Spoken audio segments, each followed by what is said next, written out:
सरकारी खरीद की जैसी बात आती है तो काफी सारी घोटाले स्कैम्स हमारे दिमाग में आते हैं, सरकारी घोटाले और जो भी स्कैम्स है। तो उसके लिए अशोक गहलोत जी ने, जो हमारे मुख्यमंत्री है राजस्थान के, उन्होंने राजस्थान लोक उपापन में पारदर्शिता नियम लागू किया है 2013 में।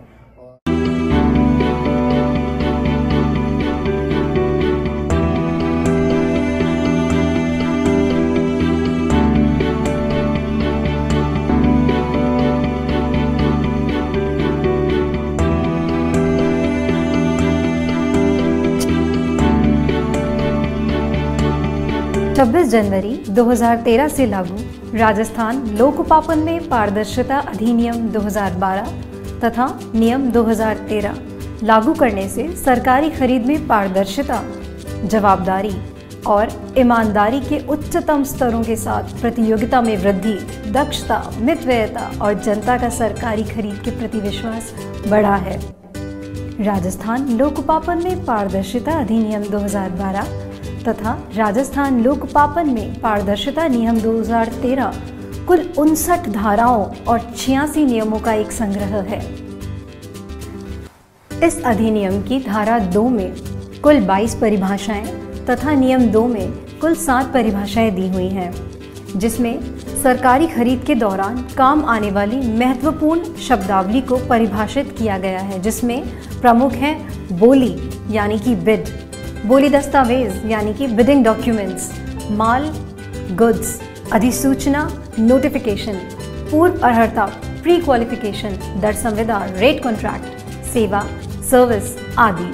धारा 3 के अनुसार यह अधिनियम राजस्थान सरकार के सभी सरकारी कार्यालयों, राज्य सरकार के स्वामित्वाधीन या नियंत्रणाधीन कोई भी राज्य पब्लिक सेक्टर उद्यम, संविधान द्वारा स्थापित या गठित कोई भी निकाय जिसके व्यय की पूर्ति राज्य की समेकित निधि से की जाती है, राज्य विधानमंडल के किसी अधिनियम द्वारा स्थापित या गठित कोई निकाय, बोर्ड या निगम या प्राधिकरण या सोसाइटी या न्यास या स्वायत्त निकाय, चाहे किसी भी नाम से पुकारा जाए, या राज्य सरकार के स्वामित्वाधीन या नियंत्रणाधीन कोई निकाय, या राज्य सरकार के स्वामित्वाधीन या नियंत्रणाधीन कोई निकाय, कोई अन्य संस्था जिसे राज्य सरकार अधिसूचना द्वारा इस अधिनियम के प्रयोजन के लिए किसी उपापन संस्था के रूप में विनिर्दिष्ट करे, जो ऐसी संस्था होने के कारण जहां तक उपापन के पेटे ऐसी सहायता के उपयोग का संबंध है, राज्य सरकार से सार्वजनिक वित्तीय सहायता प्राप्त करती हो, लागू है। छूट केवल उन मामलों में है जहां कोई करार जो केंद्र सरकार द्वारा किसी भी अन्य देश के साथ या अंतर सरकारी अंतर्राष्ट्रीय वित्त पोषण संस्था के साथ किया गया हो,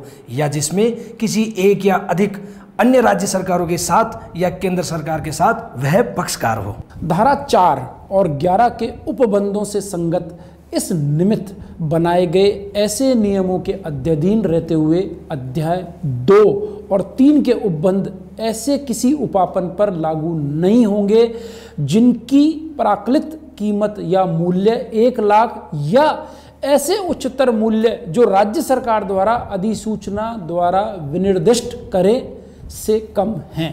अधिनियम की धारा 59 और नियम 86 में यह प्रावधान भी किया हुआ है कि इस अधिनियम और नियमों से पूर्व जो भी अन्य नियम हैं, जैसे कि सामान्य वित्तीय लेखा नियम आदि के प्रावधान उसी सीमा तक लागू रहेंगे जिस सीमा तक वे राजस्थान लोक उपापन में पारदर्शिता अधिनियम 2012 और नियम 13 से संगत हों।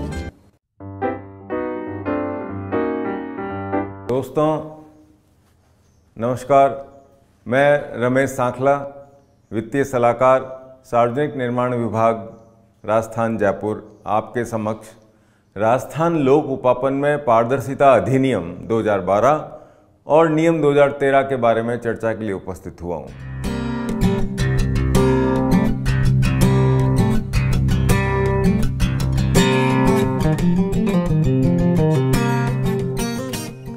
देखिए, पीपीटी में जैसा कि आप देख पा रहे हैं, इस एक्ट का नाम है Rajasthan transparency in public procurement act 2012 और रूल्स का नाम है Rajasthan transparency in public procurement rules 2013।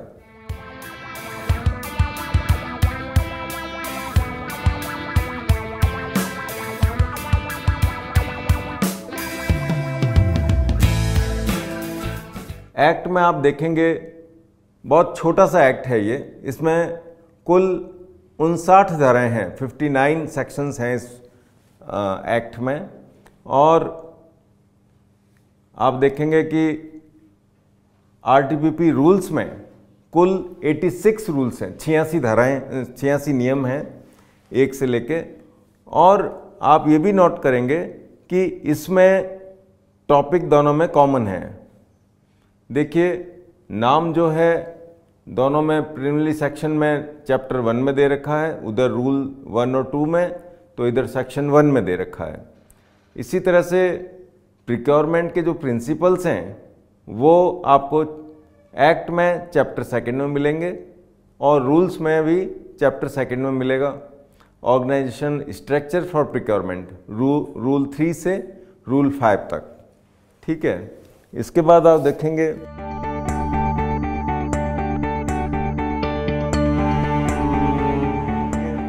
Methods, procurement के मेथड कौन कौन से हैं, तो ये हमें एक्ट में मिलते हैं सेक्शन 28 से 37, यानी धारा 28 से धारा 37 तक हमें एक्ट के प्रावधान मिलते हैं।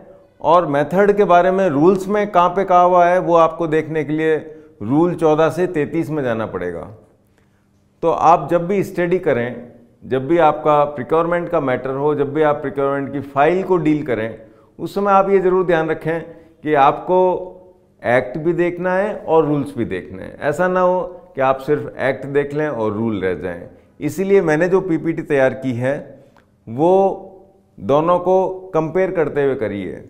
ये तीसरी नंबर की जो स्लाइड आपको दिखा रहा हूँ, इसमें मोटे तौर पे चैप्टर्स का कंपैरिजन किया है। फॉर एग्जांपल अपील के प्रोविजन एक्ट में कहाँ मिलेंगे, एक्ट में आपको मिलेंगे सेक्शन 38 से 40, यानी धारा 38 से 40 में आपको मिलते हैं अपील के प्रावधान। किसी को कोई ग्रीवेंस हो जाए, कोई शिकायत हो तो अपील कहाँ करेगा, तो इसके प्रावधान आपको दोनों जगह देखने हैं। एक्ट में देखेंगे तो सेक्शन 38 से 40 और नियमों में देखेंगे तो आपको इस नियमों का चैप्टर 8 यानी रूल 83 से 86।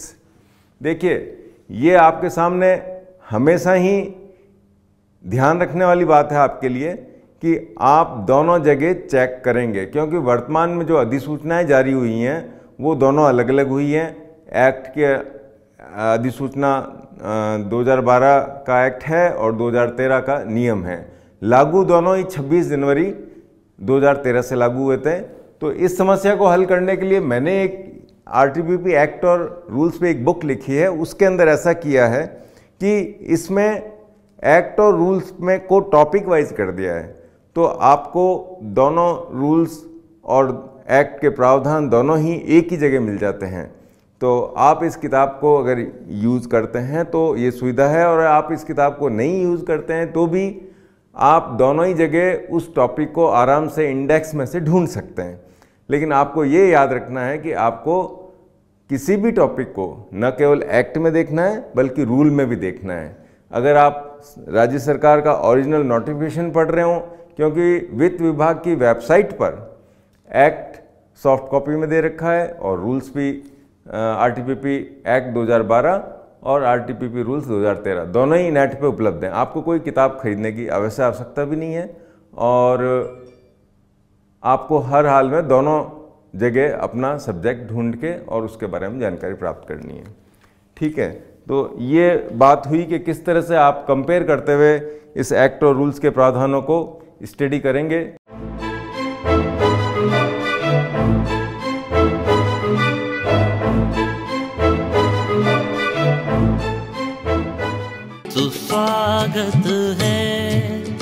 स्वागत है नॉलेज के कॉरिडोर्स में आए हम हैं, जुड़े सब हैं नॉलेज के कॉरिडोर्स से। सुस्वागत है, सुस्वागत है।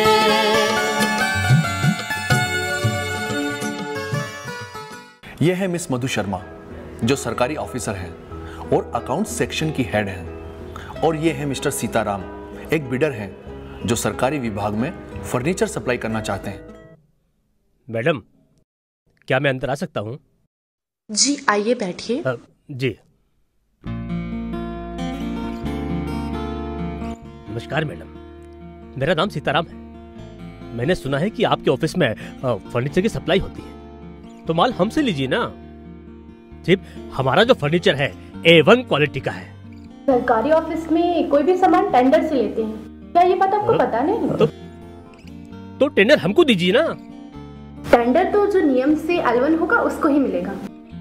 तो मैडम कृपा करिए हमको L1 बनाइए, हम पूरे माल की सप्लाई कर देंगे। और हाँ, जैसा आप कहें हम वैसा ही करेंगे। देखिए, ये मेरे हाथ में नहीं है कि मैं किसी को भी अपनी मर्जी से टेंडर दे दूं। अब इस सरकार में RTPP एक्ट बहुत सख्ती से लागू हो गया है, काम तो नियम से ही होगा। अरे तो मैडम हमको तरीका बताइए ना, हमको ये काम करना है। आप ऐसा करिए, नियम पढ़ लीजिए और जब हमारे विभाग की बोली अखबार में निकले तब आप बोली भर दीजिएगा। ये बोली क्या होती है? अरे भाई, जो टेंडर होता है उसे ही बोली बोलते हैं, नए RTPP एक्ट और रूल्स के हिसाब से। तो मैडम मुझे आप गाइड करिए ना कि मैं बोली कैसे भरूं।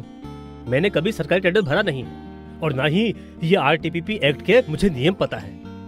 आप ऐसा करिए, आप KCI के ऑफिस चले जाइए, वो आपको RTPP एक्ट की जानकारी दे देंगे, आप उनके हिसाब से ही टेंडर भर दीजिएगा। अब ये KCI क्या है? KCI नॉलेज कॉरिडोर्स इंस्टीट्यूट का शॉर्ट फॉर्म है।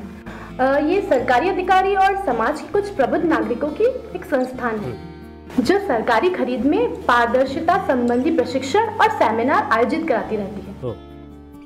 आप ऐसा करिए, आप KCI ऑफिस चली जाइए, वो आपको सब क्लियर कर देंगे। ये KCI वाले कितनी फीस लेंगे? KCI स्वयंसेवी अधिकारियों और प्रबुद्ध नागरिकों की चैरिटेबल संस्था है जो सलाह देने के पैसे नहीं लेती। थैंक यू मैडम, मैं KCI ऑफिस जाके पता कर लेता हूँ। Thank you madam, so nice of your madam, thank you. नमस्ते।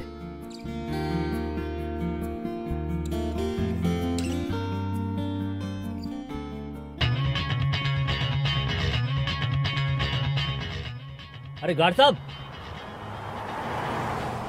हाँ साहब। KCI का ऑफिस कहाँ है?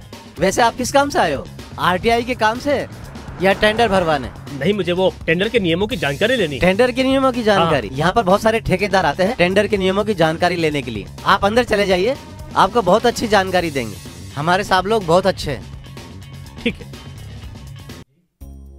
अरे भाई साहब, ओ भाई साहब जी, मुझे गवर्नमेंट टेंडर्स के रूल्स के बारे में कुछ जानकारी लेनी है। कौन बताएगा? आप बैठिए, मैम अभी 3-4 लोगों के साथ बीट पर डिस्कस कर रही हैं। बीट? हाँ, बोली पर। अच्छा, जैसे ही मैम फ्री हो जाती है मैं आपकी मुलाकात कराता हूँ। प्लीज आप बैठिए। स्वागत है नॉलेज के कॉरिडोर्स में आए हम हैं, जुड़े सब हैं नॉलेज के कॉरिडोर्स से। सुस्वागत है, सुस्वागत है।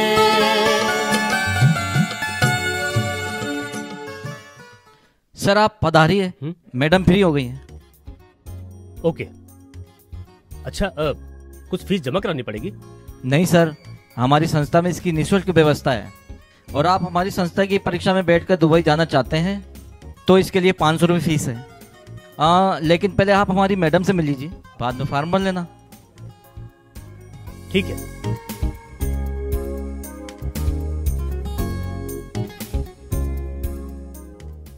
मैडम, क्या मैं अंदर आ सकता हूँ?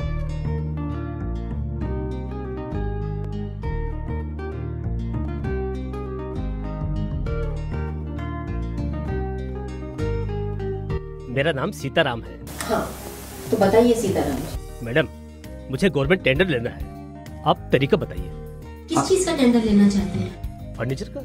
जब किसी डिपार्टमेंट का फर्नीचर का टेंडर निकले तो आप टेंडर भर दीजिए। लेकिन मैडम, मैंने कभी टेंडर भरा नहीं है और नहीं इसके नियमों के चक्कर में उलझना चाहता हूँ। मैं तो चाहता हूँ कि फटाफट अपना काम हो जाए, चाहे सेटिंग से ही क्यों ना हो। भले ही 2 पैसे खर्च हो जाए, लेकिन अपना काम पक्का होना चाहिए।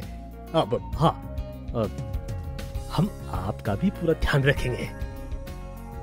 अरे भाई, थोड़ा बहुत खर्चा और सही।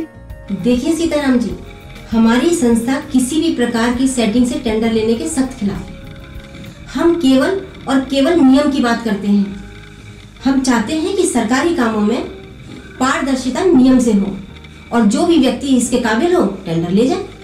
देखिए मैडम, अगर सेटिंग से ही टेंडर मिल जाए और आपकी सेवा भी हो और अपना पक्का काम हो जाए तो इसमें बुराई क्या है? अगर आप सेटिंग से टेंडर लेते हैं और ये सिद्ध हो जाता है कि आपने टेंडर लेने के लिए उपापन प्रक्रिया को किसी भी तरीके से प्रभावित किया है, धारा 42 के तहत 5 वर्ष तक की जेल और 50 लाख रुपए तक या निविदा मूल्य का 10% जो भी कम हो का दंड कोर्ट लगा सकती है। अरे बाप रे, ये तो बड़ा ही सख्त कानून है, आरटीपीपी एक्ट।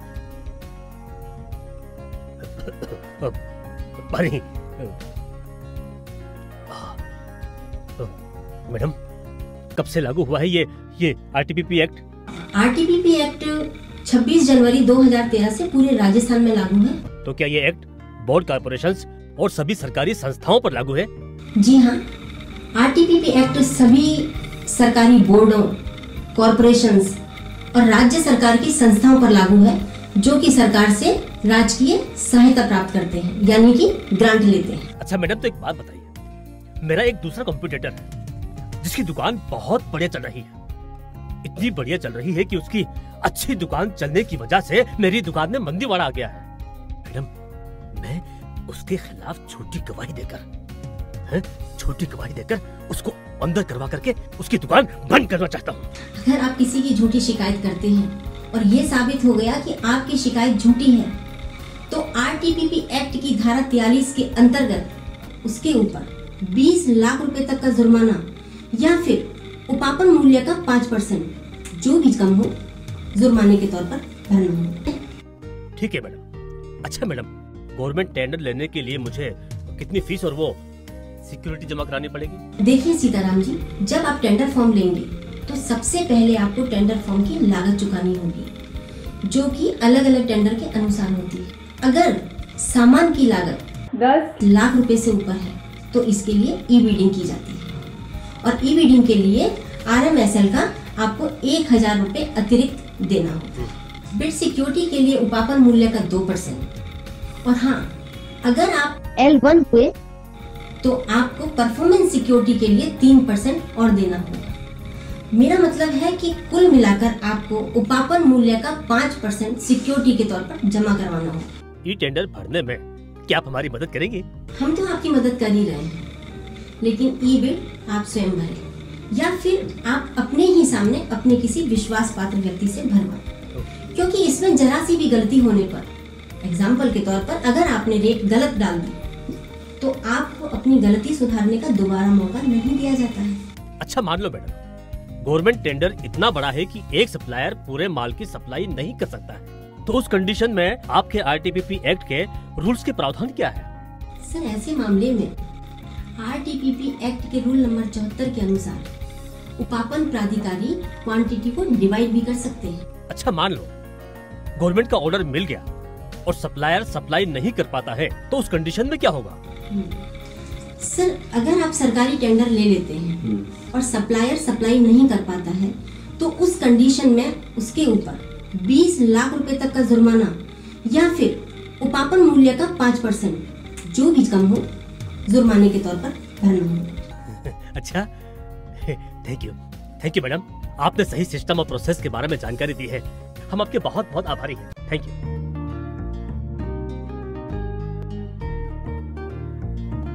अच्छा मैडम,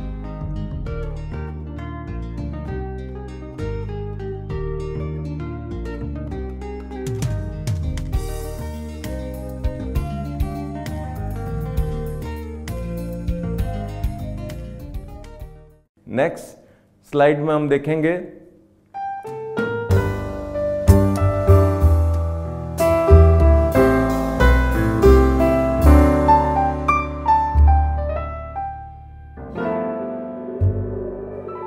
चैप्टर 1 क्या कहता है। देखिए, हमने बात कर ली है इस बारे में। सेक्शन 1 के अंदर और रूल 1 दोनों में एक ही बात कही है। इनका नाम क्या है? नाम हमने देख लिया, Rajasthan transparency in public procurement act है और Rajasthan transparency in public procurement rules 2013 है। फिर धारा 1 इस बारे में भी बताती है कि कहाँ ये लागू होगा और कब लागू होगा। धारा 1 ये कहती है कि ये पूरे राजस्थान में लागू होगा और ये 26 जनवरी 2013 से लागू होगा। एक्ट में लिखा हुआ है ऐसी तिथि जिससे ये प्रवृत्त किया जाए, तो राज्य सरकार ने इसको 26 जनवरी 2013 से इसको लागू किया है।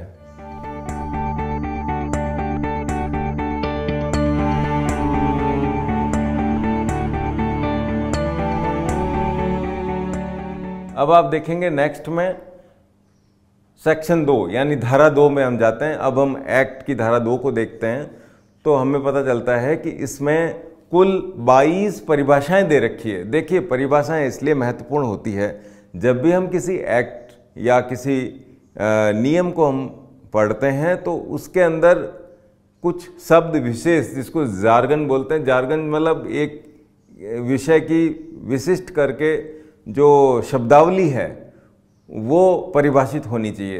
पहले जब खरीद के संबंध में सामान्य वित्तीय लेखा नियम के प्रावधान लागू थे तो उसमें खरीद के नियम थे, उसमें शब्द भी था खरीद, परचेज।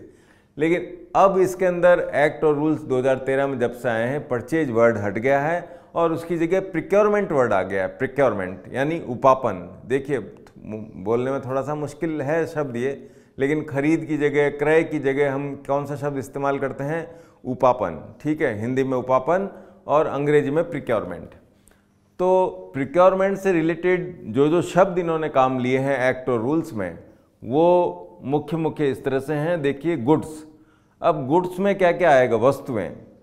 तो गुड्स में वो सारे आर्टिकल आते हैं जैसे इलेक्ट्रिसिटी हो गया, furniture, fixtures, raw material, spare parts, instruments, software, machinery, equipment, industrial plant, vehicles, aircraft, ships, railway, rolling stock, any category of good whether in solid, liquid और गैस के फॉर्म में हो, और चाहे वो आप परचेज करें, चाहे आप उसको और किसी तरह से एक्वायर करें, तो वो उसको आप गुड्स की परिभाषा में मानेंगे। यहाँ देखिए, लाइव स्टॉक यानी पशुधन को भी इन्होंने वस्तु माना है। ठीक है, वस्तु की परिभाषा में आता है वो। नेक्स्ट परिभाषा इन्होंने दी है सर्विस की। सर्विस है, इन्होंने इसको परिभाषित किया है, any subject matter of procurement other than goods और works and include physical maintenance, professional, intellectual, consultancy and advisory services और एनी अदर सर्विसेज। ठीक है, ये सारे उदाहरण देके इन्होंने ये बताया है कि सर्विसेज क्या है। एक्ट की धारा 2 में इन्होंने इसको परिभाषित किया है, लेकिन इन्होंने ये क्लियर कर दिया है कि आप इसके अंदर कोई भी अपॉइंटमेंट नहीं करेंगे, आप इसमें किसी की नियुक्ति नहीं कर सकते। ठीक है, अब अपन अगली परिभाषा देखेंगे। इसमें कुल 22 परिभाषाएं हैं, तो उनमें मुख्य परिभाषाएं हमने स्लाइड में ली है।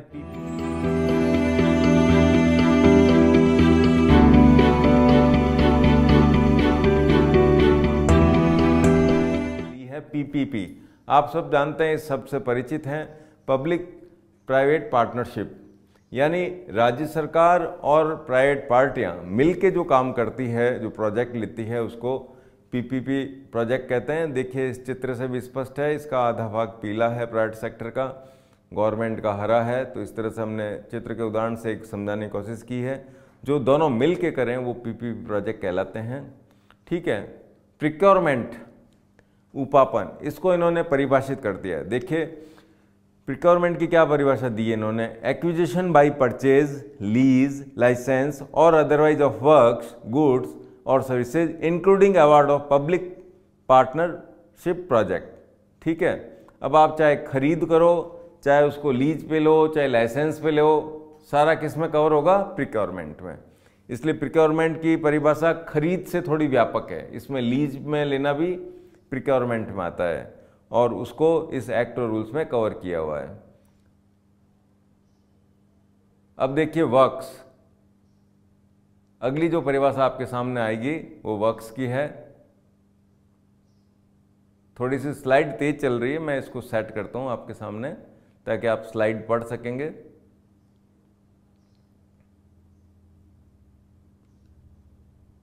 गुड्स और सर्विसेज हमने देख ली। ठीक है, इसके बाद हम देखेंगे अगली परिभाषा पीपीपी और प्रिक्योरमेंट की भी देख ली हमने। अगली महत्वपूर्ण परिभाषा है वर्क्स की। ठीक है,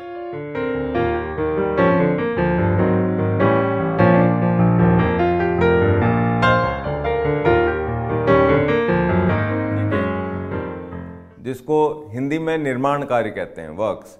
अब वर्क्स में क्या क्या आएगा? नया कंस्ट्रक्शन है तो भी आएगा, रिकंस्ट्रक्शन है तो भी वर्क्स में आएगा, साइट प्रिपरेशन, कहीं आप काम शुरू करने से पहले जो साइट को तैयार करते हैं वो भी वर्क्स में कवर होगा, डिमोलिशन, अगर किसी को ढहाते हो आप बिल्डिंग को तो भी वर्क्स में कवर होगा, वो रिपेयर, मेंटेनेंस, रिनोवेशन, या railway, road, highways, buildings, infrastructure, और इनके ऊपर जो भी कंस्ट्रक्शन होता है, उसका ड्रिलिंग है, इंस्टॉलेशन ऑफ इक्विपमेंट है, ठीक है, ये सारे जो हैं वो किस में कवर होंगे? वर्क्स में। ठीक है, ये वर्क्स की परिभाषा इन्होंने धारा 2 में दे रखी है।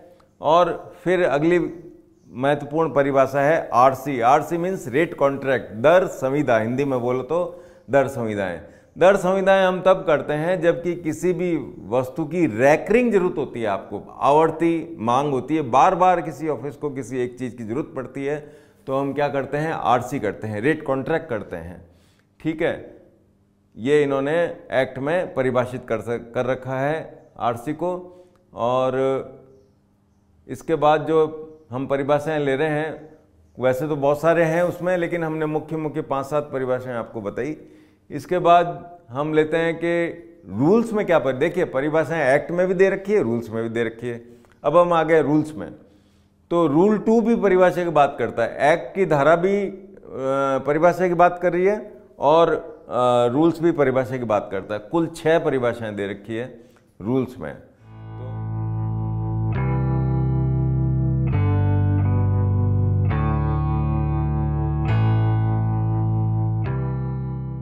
तो 6 और 22 टोटल 28 परिभाषाएं हमारे पास रूल्स और एक्ट में उपलब्ध हैं। अब देखिए इसमें एक्ट जहाँ जहाँ शब्द आएगा उसको परिभाषित कर, एक्ट जहाँ पे भी लिखा हो उसका मतलब है Rajasthan transparency in public procurement act 2012। ठीक, जहाँ पे भी अधिनियम शब्द लिखा हुआ हो आप समझेंगे Rajasthan transparency in public procurement act 2012। इससे समझना है आपको। कॉम्पिटेंट अथॉरिटी, कई जगह आएगा सक्षम प्राधिकारी, कौन है? जिसको एसओपी में पावर दो हो। एसओपी क्या है? एसओपी है शेड्यूल ऑफ पावर। ठीक है, शक्तियों का प्रत्यायोजन हिंदी में बोलो तो। वित्त विभाग ने एक आदेश निकाल के 4 स्तरीय व्यवस्था कर रखी है। हेड ऑफ ऑफिस, ठीक है, कार्यालय अध्यक्ष हिंदी में बोले तो। रीजनल ऑफिस यानी क्षेत्रीय अधिकारी। तीसरा विभागाध्यक्ष, हेड ऑफ डिपार्टमेंट, HOD। ठीक है, चौथा होता है एडमिनिस्ट्रेटिव डिपार्टमेंट, ठीक है, प्रशासनिक विभाग। चारों के पास पावर्स अलग अलग है, नीचे से ऊपर की तरफ बढ़ती है। ठीक, कॉम्पिटेंट अथॉरिटी मतलब इस एसओपी में जिसको जो पावर दे रखी है वो कॉम्पिटेंट है। फॉर एग्जाम्पल, मान लो एसओपी में ये लिखा है कि कार्यालय अध्यक्ष को फर्नीचर खरीदना है तो उसकी पावर है 30,000 रुपये, तो वो उसकी 30,000 पावर हो गई। मान लो उसमें लिखा हुआ विभागाध्यक्ष 5 लाख तक खरीद करेगा तो वो 5 लाख तक खरीद कर सकता है, ये उसकी कॉम्पिटेंसी होंगी। ठीक है, अब ये आगे 2, 3, 4 और 5 ये जो परिभाषाएं हैं ये सारी स्विस चैलेंज से संबंधित है। स्विस चैलेंज प्रिक्योरमेंट का एक मेथड है जो इस एक्ट और रूल्स जारी होने के बाद जोड़ा गया है। ठीक है, इसके बारे में हम आपको विस्तार से बताएंगे कि ये प्रिक्योरमेंट का मेथड क्या है, स्विस चैलेंज। फिलहाल आप ये जानिए कि एडवांस सिक्योरिटी को इन्होंने परिभाषित कर रखा है। एडवांस सिक्योरिटी जो है वो स्विस चैलेंज के अंदर काम आती है। कोई प्रस्तावक होता है, कोई अपना प्रपोजल लेके आता है, वो एडवांस सिक्योरिटी जमा कराता है। एलिजिबल सेक्टर किसको कहेंगे? रूल 79B में जो परिभाषित है, यानी स्विस चैलेंज में किन किन क्षेत्रों में प्रोजेक्ट लिए जा सकते हैं उसको एलिजिबल सेक्टर कहा है। फॉर्म्स जो हैं इन रूल्स में दे रखे हैं, उससे मतलब होगा जहाँ पे भी शब्द आ जाए इंटरनेशनल कॉम्पिटिटिव बिडिंग, अंतर्राष्ट्रीय प्रतियोगी बोली। ठीक है, देखिए इस स्लाइड में यहाँ लिखा है ओनली फ्रॉम इंडिया और यहाँ लिख दिया है ऑल ओवर फ्रॉम वर्ल्ड। इसको आप उल्टा पढ़िएगा, ये स्लाइड गलत है। स्लाइड में ऊपर नीचे लिखना चाहिए था international competitive bidding means from all over the world, और नेशनल कॉम्पिटिटिव बिडिंग मतलब ओनली फ्रॉम इंडिया। ओके, ये है, बिल्कुल सिंपल है, सिंपल लॉजिक है, जैसा लिखा वैसा ही है, उसको वैसा परिभाषित किया गया है। प्रोजेक्ट प्रोपोनेंट यानी जो प्रस्ताव लेके आता है स्विस चैलेंज अंदर, उसको प्रोजेक्ट प्रोपोनेंट कहते हैं। सेक्शन, जहाँ पे भी शब्द आ जाएगा धारा या सेक्शन, उसका मतलब होगा हमारा आरटीपीपी एक्ट 2012 की धारा, किसी और की नहीं, हमारे एक्ट की धारा। और SLEC state level empowered committee headed by CS, ठीक है, ये कहाँ काम आती है, ये भी स्विस चैलेंज में काम आती है। जो भी प्रस्ताव आते हैं उसको स्टेट लेवल एम्पावर्ड कमेटी उसको एग्जामिन करती है, जो कि मुख्य सचिव महोदय की अध्यक्षता में बनी हुई एक कमेटी है, ठीक है। ये 6 परिभाषाएं नियमों में दे रखी है। अब हम अगली स्लाइड लेते हैं, वो क्या कहती है हमें।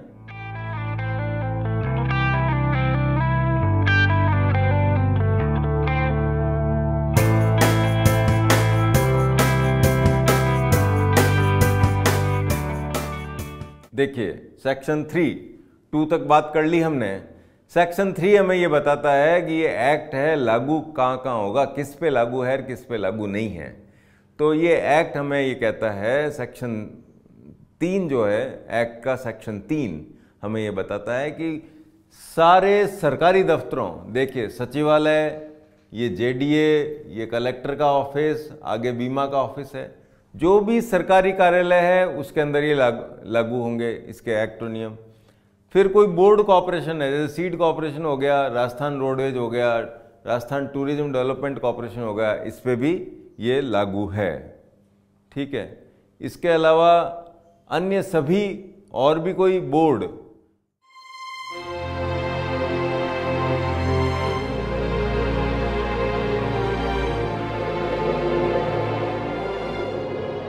जो किसी भी संवैधानिक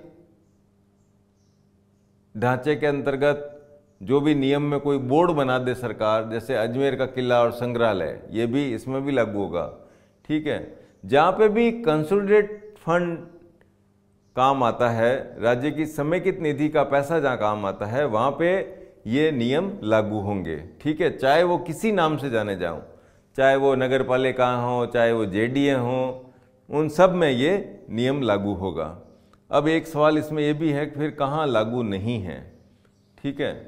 तो अब आप अगली स्लाइड में देखेंगे, इसको क्लियर किया हुआ है कि इसमें ये लिखा है कि ऐसे मामले जिसके अंदर फंडिंग किसी फॉरेन एजेंसी से प्राप्त हो रही हो, जैसे कई वर्ल्ड बैंक के हमारे यहाँ प्रोजेक्ट चलते हैं, ADB के प्रोजेक्ट चलते हैं, उस केसेस में ये RTPP एक्ट और रूल्स लागू नहीं होंगे। उनके अपने जो नियम हैं, उनके अपने फाइनेंस के नियम हैं, उनके अपने टेंडर करने के नियम हैं, वो काम आएंगे, वहाँ पे RTPP आपका लागू नहीं होगा, ठीक है।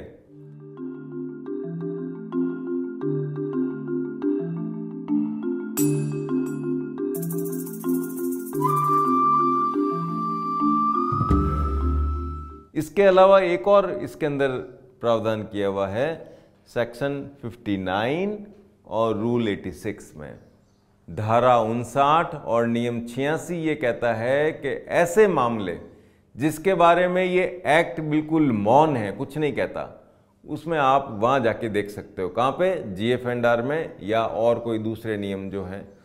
फॉर एग्जाम्पल देखिए कि SOP की बात करें, शेड्यूल ऑफ पावर, ये RTPP एक्ट और रूल्स में नहीं दे रखी है। GF&R पार्ट 3 का भाग है जो वित्त विभाग जारी करता है, वो अभी भी लागू है SOP। इसी तरह से आप देखेंगे कि जब सप्लायर डिले सप्लाई करता है, देरी से आपूर्ति करे, तो उसके ऊपर हम 2.5%, 5%, 7%, 10% पेनल्टी लगाते हैं। वो उसमें किसको फॉलो कर रहे हैं? उसमें अगेन GF&R को फॉलो कर रहे हैं। इस तरह से आप देखेंगे PWF&R में भी जो रजिस्ट्रेशन ऑफ बिडर्स के रूल्स हैं, जिसमें आप देखिए A क्लास के कॉन्ट्रैक्टर, AA क्लास के कॉन्ट्रैक्टर का हम रजिस्ट्रेशन करते हैं, तो वो रजिस्ट्रेशन किस में हो रहा है? PWF&R के नियमों में हो रहा है। हालांकि है प्रिक्योरमेंट रिलेटेड, लेकिन चूंकि RTPP में कुछ नहीं दे रखा, इसलिए हम उसको फॉलो करते हैं। अधिनियम की धारा 4 के अनुसार उपापन संस्था को 4 आधारभूत सिद्धांतों की पालना करनी होगी। पहला, दक्षता, मितव्ययता और पारदर्शिता। दूसरा, बोली लगाने वालों के साथ उचित एवं साम्यपूर्ण व्यवहार।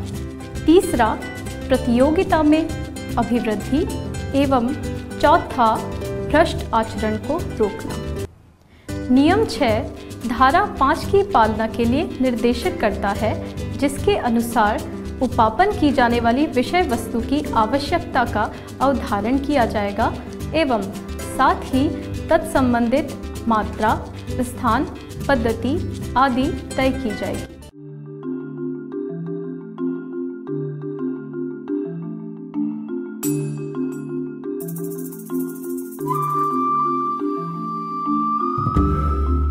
दोस्तों, हम राजस्थान लोक उपापन में पारदर्शिता अधिनियम 2012 और नियम 2013 में जो fundamental principle of public procurement है, लोक उपापन के जो आधारभूत सिद्धांत हैं, उनकी हम बात करेंगे।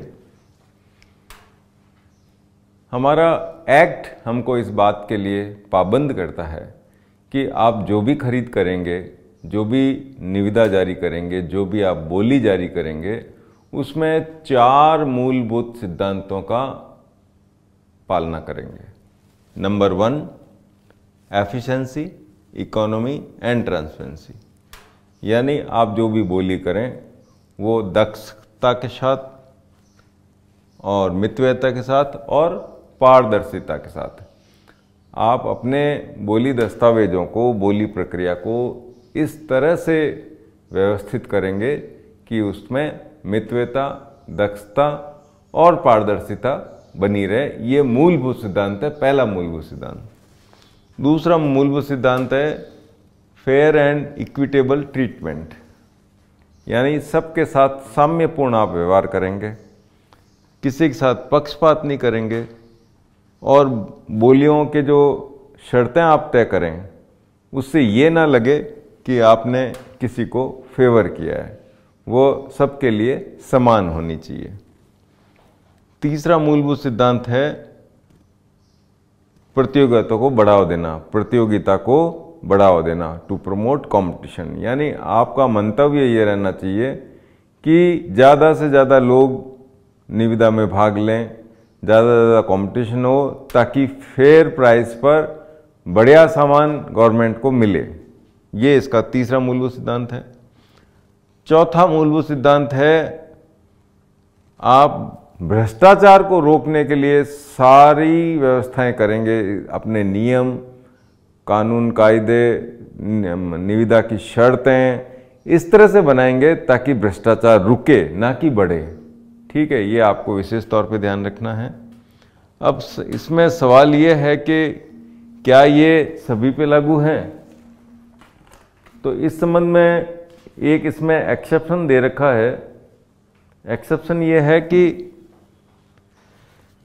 जब कभी हमारा देश किसी दूसरे के साथ कोई संधि कर ले या उसके साथ कोई बाइलैटरल ऐसा कोई एग्रीमेंट हो जाए, व्यापारिक कुछ अनुबंध हो जाए, तो उस मामले में फिर ये चारों मूलभूत सिद्धांत वहाँ लागू होना जरूरी नहीं है।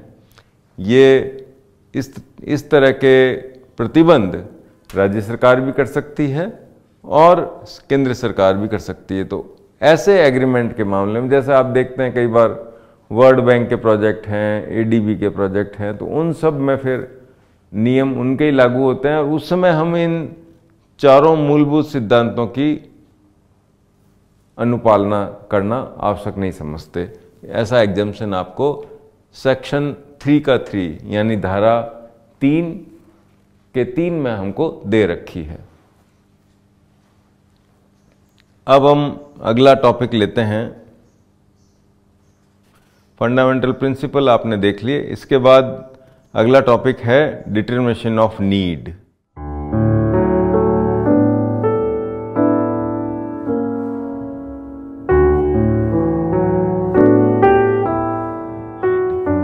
ठीक है, हिंदी में बोलें तो आवश्यकता का अवधारण।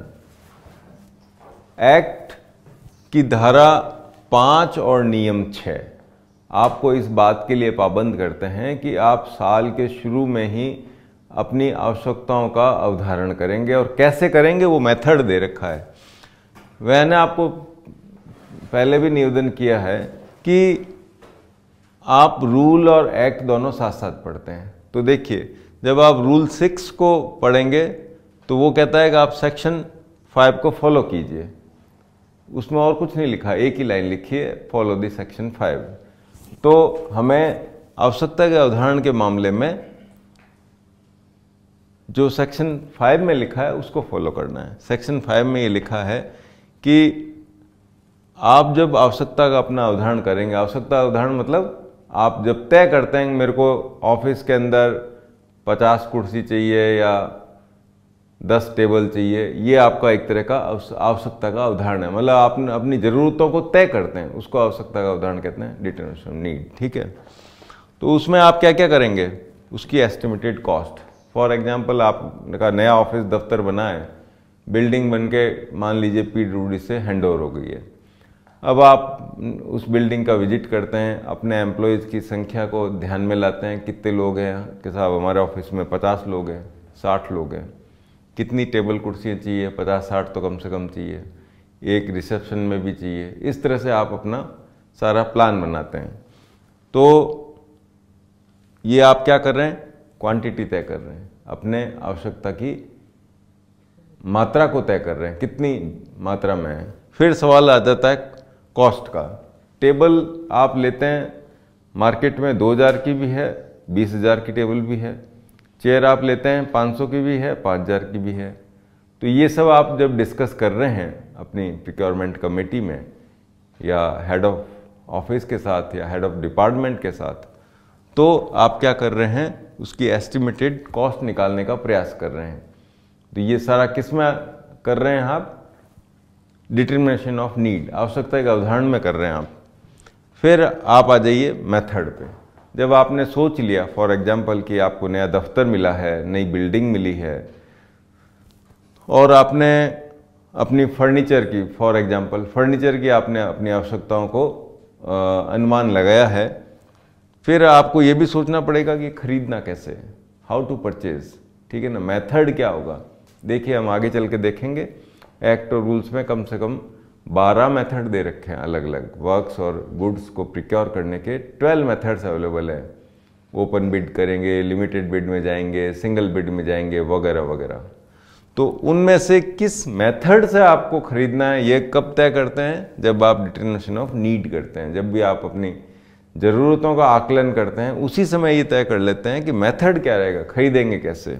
ठीक, फिर प्री क्वालिफिकेशन का भी एक इसके अंदर क्राइटेरिया है जो रखा जाता है कि आप जब अपनी चीज़ें खरीदेंगे तो आपके बिडर्स के लिए क्या क्या क्वालिफिकेशन आपके मन में है, आपने क्या सोचा है उनके लिए, उनका टर्नओवर क्या होना चाहिए, उनका अनुभव आपके हिसाब से कितना होना चाहिए, वगैरह वगैरह।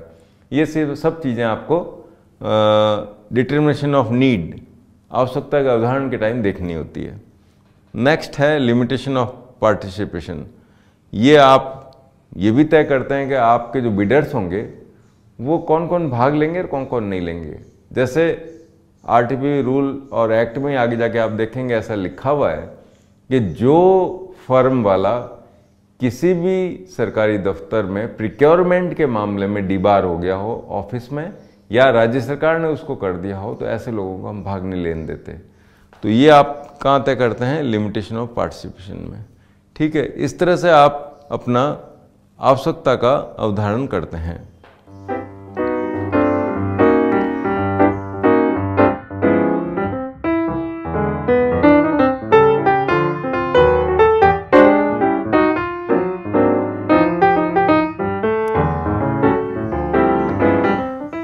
इसके धारा 6 और नियम 13 के अनुसार बोलियों में भाग लेने वालों के बीच उपापन संस्था सिवाय इसके जब इस अधिनियम या तदधीन बनाए गए नियमों का मार्गदर्शक सिद्धांतों या तत्समय प्रवृत्त किसी अन्य विधि के उपबंधों द्वारा ऐसा करने के लिए प्राधिकृत या अपेक्षित हो, किसी प्रकार का भेदभाव नहीं करेगी। किंतु राज्य सरकार स्थानीय उद्योगों को प्रोत्साहन देने आदि नीतिगत कारणों से बोलीदाताओं के मध्य प्राथमिकता देने के नियम बना सकती है।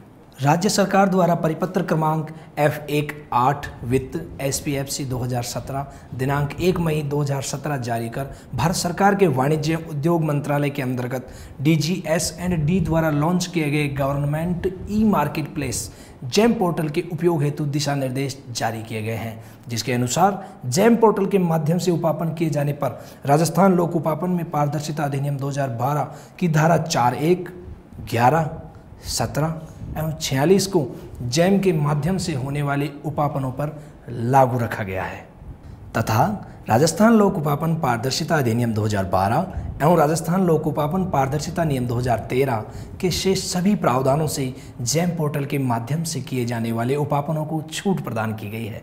जैसा कि राजस्थान सरकार ने 19 नवंबर 2015 को राज्य के सूक्ष्म, लघु और मध्यम उद्योगों को उपापन में प्राथमिकता देने के नियम बनाए हैं, जिसके अनुसार 99 आइटम सूक्ष्म, लघु और मध्यम उद्योगों से खरीद के लिए आरक्षित किए गए हैं। जैसा कि राजस्थान सरकार ने 19 नवंबर 2015 को राज्य के सूक्ष्म, लघु और मध्यम उद्योगों को उपापन में प्राथमिकता देने के नियम बनाए हैं, जिसके अनुसार 99 आइटम सूक्ष्म, लघु और मध्यम उद्योगों से खरीद के लिए आरक्षित किए गए हैं।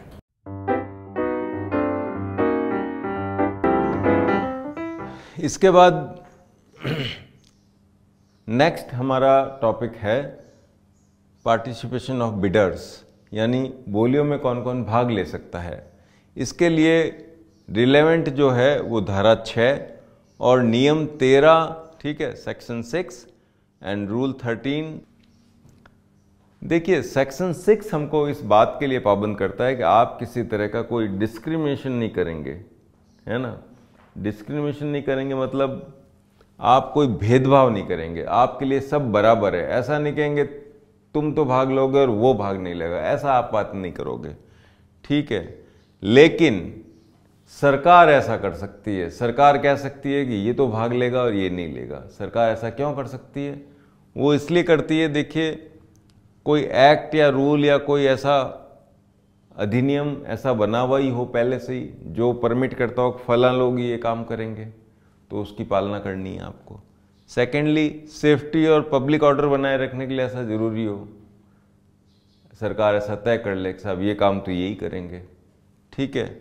इसके अलावा इंटेलेक्चुअल प्रॉपर्टी राइट्स के आपने सुना होगा, जैसे मान लो मैंने ये आविष्कार किया है तो इसका मालिक मैं हूँ, तो मैं ही कर सकता हूँ। फॉर एग्जाम्पल जैसे ये RTPP एक्ट और रूल्स पे ये किताब मैंने लिखी है, तो इसमें एक लाइन लिखी रहती है, कोई भी आप बुक लेंगे उसमें लिखा हुआ होता है सर्वाधिकार सुरक्षित।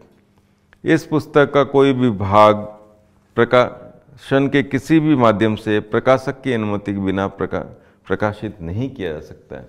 मतलब इस पे मेरा कॉपीराइट है, मैं ही इस किताब को आगे बेच सकता हूँ या इसको कॉपी कर सकता हूँ, दूसरे लोग नहीं कर सकते। ये आपको हर जगह मिलेगा। तो ऐसे मामले में भी डिस्क्रिमिनेशन हो गया, या फिर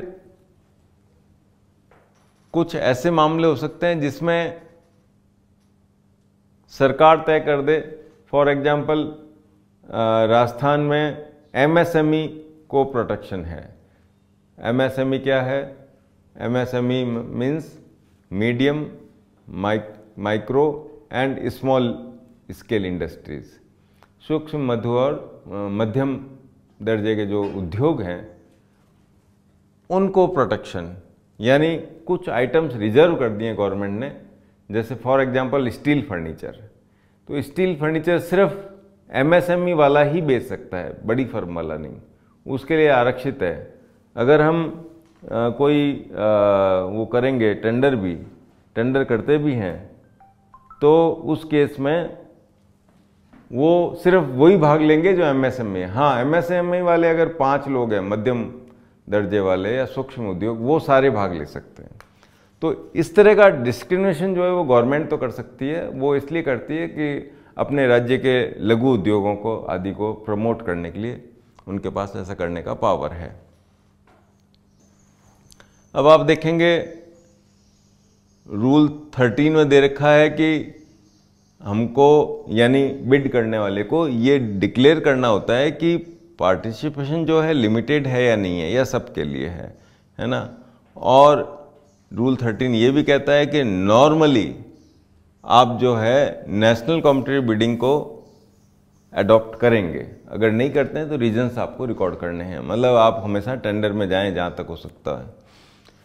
फिर एक 4/9/13 का एक आदेश निकाल रखा है, 4/9/2013, 4/9/2013 का एक आदेश है जिसके अंदर प्रेफरेंशियल प्रिक्योरमेंट के रूल्स बने हुए हैं। यानी सरकार ने कुछ एजेंसीज को, कुछ संस्थाओं को, कुछ डिपार्टमेंट्स को इस बात के लिए अधिकृत कर दिया है कि वो बिना टेंडर किए कुछ सप्लाई उनसे ली जा सकती बिना टेंडर से। जैसे फॉर एग्जांपल सीड्स कॉर्पोरेशन, सरकार का कॉर्पोरेशन है, तो आप वहाँ से मन चाह मर्जी उतने मात्रा में आप परचेज कर सकते हो, कोई टेंडर की जरूरत नहीं है। ठीक है, जैसे रोडवेज की बस में आप सफ़र करें, रोडवेज से आपको टेंडर करने की जरूरत नहीं है, वहाँ से कोई बस मंगवानी है, किराए पे लेना है तो आप ले सकते हैं।